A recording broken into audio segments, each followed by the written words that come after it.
Hi, my name is Matthew Bellisario. Welcome to another edition of the Bellisario Sonic YouTube channel. Today I'm doing the hashtag Vinyl Tag 2021 video. I recently did the jazz version of this, so if you haven't seen that, that's the video that I did just before this. And that was basically questions that were on your jazz record collection. This is a more of a generic one. It's just Vinyl Tag 2021. And I got the list off of Tales from the Crate YouTube channel. So I'm going to be going through these, and these questions here are just to give people an idea of what you have in your record collection and what some of your favorite things in your record collection are. And I think it's kind of cool. That you've got kind of a running list of questions, and you can kind of show the things that you really like in your record collection. And a lot of other people can discover new music, which is kind of the last thing I need right now, because every time I go to one of these channels, it's like, oh wow, I never heard of that, or wow, I didn't, I need to get that on vinyl, so I end up spending too much money. So that being said, this is my Vinyl Tag 2021 video. So the first question is a discovery that I made in 2020. Well, whenever I go to a record store, I always, well, not whenever, but a lot of times when I go to a record store, I'll go to the cheap bin, or I'll be flipping through them, and I'll see a record cover, and I'll have no idea who it is. But usually they're like $3 or $4 or $5 records. And so when I go in, I kind of like, well, if I see something, it's $3 or $4 or $5 I've never heard of, and I kind of like the cover, kind of catches my eye, I'm going to buy it, even though I have no clue who the person is or who they are. So I was in Second and Charles flipping through records, and all of a sudden I see this cover pop up, and I'm like, Jack Green. Who the hell's Jack Green? So I was like, it was $3, like a brand new, never been played, and I was like, well, I guess Jack Green wasn't that popular, but hey, I'm gonna pick this up and take it home and throw it on the record player. I was pleasantly surprised. I was like, this is a pretty good rock record. So I went on, and I was like, well, who the heck is Jack Green? So went online and found out that he's a Scottish musician who was a guitar player with T-Rex between 73 and 74. I think he was on one record. And he was with the Pretty Things between 74 and 76. And then I think he even auditioned for Rainbow as a guitar player. And then he did like 5 solo records, 4 in the 80s, and I think 1 he just did in 2020. But this right here was his first one, called Humanesque. And this was a discovery. So I put it on, and I was like, man, this is a really good rock record, man. And so that is my discovery of last year. And this year, when I went back, I was flipping through, and I saw his second record for $3. So I was like, all right, I'm going to pick this one up. And this one is actually a pretty good rock record too. So there you go. Discoveries, those cheap records that you never would have picked up, had I not just flipped through and said, I'm going to try this one. It's only a few bucks. What the heck? And was pleasantly surprised. All right, so that's my discovery, so to speak. Okay, a quarantine buy. Well, last year, of course, bought a lot of stuff online, and this was one of them that I purchased, and that's Steve Hackett's Genesis Revisited live at the Royal Albert Hall. This is just a great record. I'm a big Steve Hackett fan. 3 records, Gatefold, all of the great Genesis songs on here, great sound quality, and I'm a big Steve Hackett fan, big Genesis fan. So this was one of the many Steve Hackett albums that I bought online last year. So there it is, one of the ones that I bought. An LP I want to find in 2021. There's so many of them that I really can't list them all, but I would say I'm looking to get Bill Evans' Live in England record, which was a pressing on Resonance Records. I'm looking to try to find that one at a reasonable price. Don't know if that's going to happen, but that will probably be one of the ones I'm looking for. And there's some other classic rock records that I'm looking for to fill in my collection, but they have to be in really good shape. So I want to go back and get a couple of the Humble Pie records I'm looking for. But every time I find them, they're not in that great of shape. So, and I'm pretty a stickler on what kind of vinyl that I buy. It has to be in really good shape. I don't buy, you know, anything under excellent. I usually don't buy. So unless it's something really hard to find. So those are the things I'm looking for. Box set. So I got quite a few of them. Bought quite a few last year, but the one that I really am loving that I bought is this Marillion, and this is one of my favorite records, Clutching at Straws. And so this is a great box set. They did it in CD, DVD, and I would recommend. I also have it on the CD, DVD release. Has a 5.1 mix, which is fantastic. So, but this is a really nice box set. Comes with, you know, really nice book. And it's just one of my favorite albums of all time, and really nice album sleeves. And so yeah, I highly recommend this for good progressive rock. And it's 5 records, so check it out. So this is money well spent if you can still find them. I think you can still get them. They're starting to they're getting harder and harder to find. So if you're into Marillion, I would say go out and grab that one. A concept album that I got recently, and was a reissue of The Lamb Lies Down on Broadway, Genesis. So this is one of my favorite prog concept albums. Not much to say about that. Just a great record. An album where an artist or band changed directions. Well, I picked up Bob Dylan's Rough and Rowdy Ways because, once again, he's changed direction, and he's the master of changing direction throughout his career. I did a video quite some time ago just on Bob Dylan, his discography that I have, which is a large discography. But he's been the master of changing directions throughout his career. And this is just another case of that. And this is a really good album. So Bob Dylan, Rough and Rowdy Ways. A white label promo. Now, I have quite a few of these, and I've been collecting vinyl for years, and these used to be in the dollar bin. Nobody wanted promo records back when I started collecting records. And when I was a kid, they got given to me because I had a friend that worked at the radio station, and he would hand out some of them to like my uncle, and he would give them away.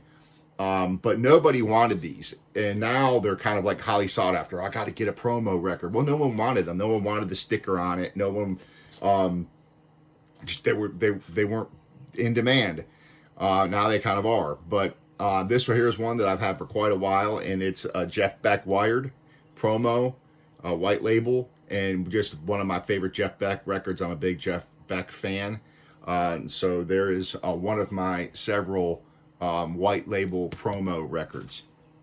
Compilation. This is one of my favorite compilation records. It's called Bird Soundtrack, jazz soundtrack to the movie Bird.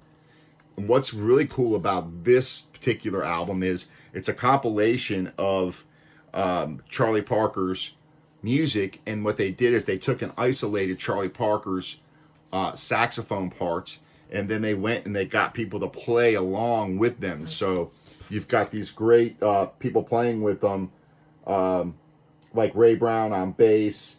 You've got great players like Ron Carter playing bass, Walter Davis on piano. So basically what they did was they just got these modern jazz musicians to play along with the track that the original track of Charlie Parker, which they isolated and cleaned up. So what you essentially have is a modern sounding, clean album of Charlie Parker's music, which is really cool. And the sound quality of this record is excellent. So it's one of my favorite, I would say, compilation. I guess you can call it a compilation since it's a compilation of Charlie Parker's music, and it's actually a soundtrack as well. So I recommend that if you're into jazz, you'll really like it. And if you're a new person to jazz, I think it would be a good record for you to start getting into jazz with, just because it's just that great bebop music of Charlie Parker, but in a modern, clean sound. All right, album that tells a story. Well, this album here, I'm a big Bob Dylan fan, as I've already mentioned. Now, when I was a kid, my mom had several records in the closet, and I had no idea who these people were. You know, I was like 7, 8 years old, and even though my parents listened to music, it was mostly just stuff on the radio. But these were, this album here was in the collection, and it's not in the greatest shape, but I saw this record when I was a kid, and later on, I got her record collection, and just so happened that I just got really big into Bob Dylan, and this is one of the records that kind of steered me in that direction because, like I said, when I was a kid, really didn't know who he was, and then when I got into my early 20s, I just got into Dylan huge, big time, and my mom's record was one of the reasons that happened. So God rest her soul, but I still got some of her records that she had when she collected records. So Bob Dylan, bringing it all back home, another great album. All right, so an album needs a vinyl pressing. I would say that the thing that I haven't seen that's had reissues and a 5.1 mix is the Steely Dan stuff. I think Aja is the only one that I've noticed that's been repressed recently. So I would say that all of the Steely Dan catalog needs to be remixed and remastered from the original analog tapes if they exist. Or I don't know what they have. I don't know if those were destroyed in the fire. They destroyed so many of those original master tapes. But I would say I would like to pick up Steely Dan reissues that are done nicely. That's what I would say needs a vinyl pressing. One of the things. A common and uncommon album. Well, probably one of my most favorite common albums that I like to play for people when they come over. So I kind of play this game called Songs That You've Heard a Million Times But Never Heard. So this album here is my favorite Journey album.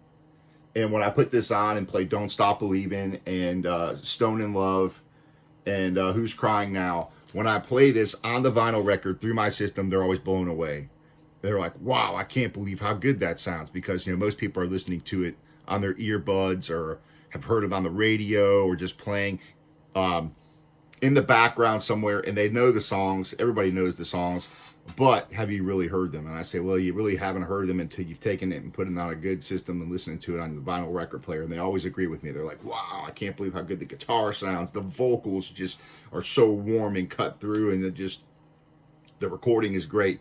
And this right here is one of those records, whether or not you're a big Journey fan or not, when you go and you play this record, and if you haven't heard it on this vinyl record, the original pressing, you really haven't heard the music, in my opinion, anyway. So that's a common album. Now, an uncommon album is one I just picked up recently, and I'm a big Fish fan, who is the first lead singer for Marillion, but has had a great solo career. And I found an original pressing of this on eBay, and they're really hard to find. So this is an uncommon album, Vigil in a Wilderness of Mirrors. And for those of you who aren't familiar with Fish, and you like progressive rock or classic rock kind of singer-songwriter mixed in with that prog style, check out Fish. And he's actually remastering his catalog and has a lot of it done. But this is one of the ones that he's working on now to remaster on CD. And I think he's also going to put out a remastered vinyl version of this maybe later this year, hopefully, or if not, next year. So I saw this and I picked it up. It's an uncommon album. Most people probably don't know about it. Kind of a cool cover too. But I'm interested to see how this sounds. And then when the remaster comes out, I'm interested in playing them side by side. I love doing that kind of stuff, getting the original and the remaster and playing them and comparing the two. All right. The next one, an EP. I don't have that many EPs, but I do have a couple of Wanda Jacksons, and this is one of Wanda Jackson's EPs of these outtakes and alternates from her 50s and 60s Capitol collection. If you don't know who she is, I would call her almost like the female Elvis in a certain sense, because even though she did a lot of country, she did a lot of that rockabilly stuff. And this is one of those EP records that's pretty cool. So I don't have a ton of them. I don't collect EPs, but this is one of the ones that I did pick up. All right, a girl group. There were several of them, but one of the ones I think that came out recently, and one of the ones that I liked their YouTube videos, is Larkin Poe. And I've got pretty much all their stuff on vinyl, and I like them. They're bluesy, rootsy. They write their own songs, but they're in that blues, rootsy type of rock music. And this is a great album. So Larkin Poe is my girl group, and I dig them, and they, they're really, they do some fun stuff on YouTube too, where they do covers of different songs, and their versions are really cool and real creative, just with the two of them playing guitar and singing. An album cover that I love, there's so many of them, but this one here I really like. And this is Mahogany Rush. And if you're not familiar with Mahogany Rush and you love 70s rock, you're missing out. Now, they're hard to find. The copies that I have are these were really difficult to find, and I'm still looking to get them in decent shape. These are like very good pluses, very good to very good plus, which I don't normally buy. But when I saw this one in the record bin, it was like, $7 or $8, so I grabbed it just because I didn't have it. I'm a big Mahogany Rush fan. I have a Frank Marino, one of the most underrated, unknown guitar players that there is. He's still playing. He did a DVD, Blu-ray, that if you love 70s guitar playing, kind of Hendrixy type sound, 70s heavy rock, these are great. And go to his website, Frank Marino, and he's got this 6-hour concert Blu-ray that he released. He recorded about 7 years ago, and he just finished up, I think, last year. But anyway, I won't ramble on too long, but I love this cover. Check it out. If you don't know the story of Frank Marino, when he was in his teens, he did a little too much acid. And so he had these issues, and the only way he could really get through what the damage that was done to him mentally from those drugs was playing guitar. So he just got into guitar. But he still had these kind of crazy visions, and a lot of his music and his album covers kind of based on some of the crazy things that he saw. But this is kind of like one of these cool album covers that I think is pretty neat. All right, so Mahogany Rush, Frank Marino, great 70s rock, and difficult to find. And you know what? While we're talking about the albums that need to be put on a vinyl pressing, these need to be reissued.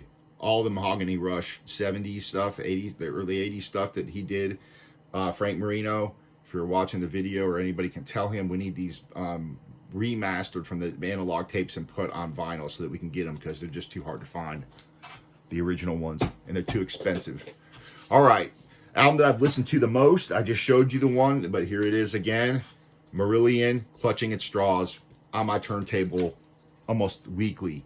Album that I had to get an original copy of. This is kind of a funny story. So I was looking online, like I do, looking for new music, and somehow I saw this reissue of this cover, and the cover just caught my eye. Let me pull it out here. I just saw the cover and I was like, that's kind of cool. Who is this? So it's this guy called Lord Flea, and he's playing this calypso music.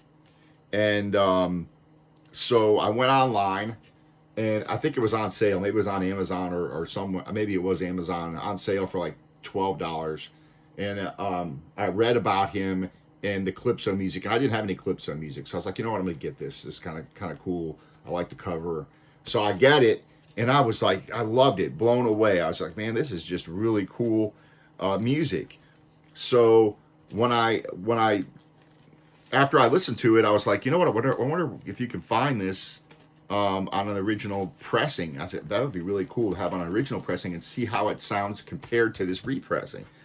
So I went online, and lo and behold, in almost perfect condition on eBay, like $15, original copy.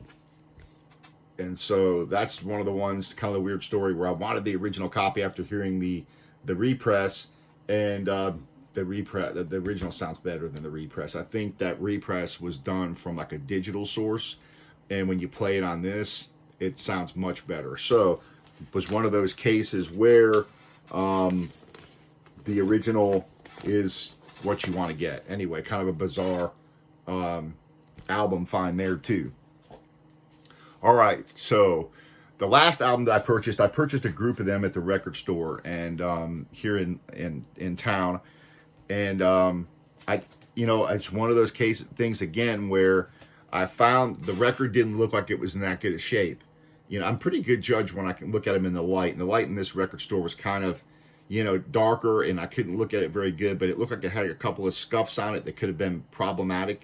But it was like $5. And again, Frank Marino, Mahogany Rush.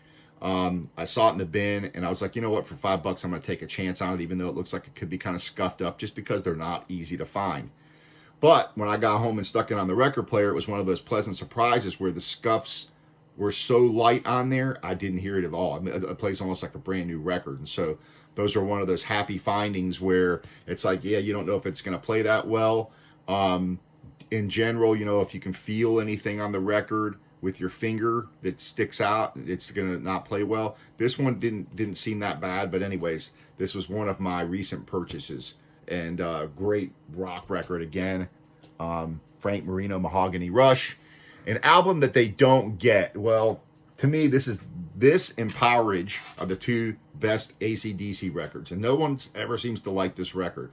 And I think this is the best of the Brian Johnson era. That's just my personal opinion. All the other ones, I've had the entire collection. I listened to AC/DC throughout my entire high school years.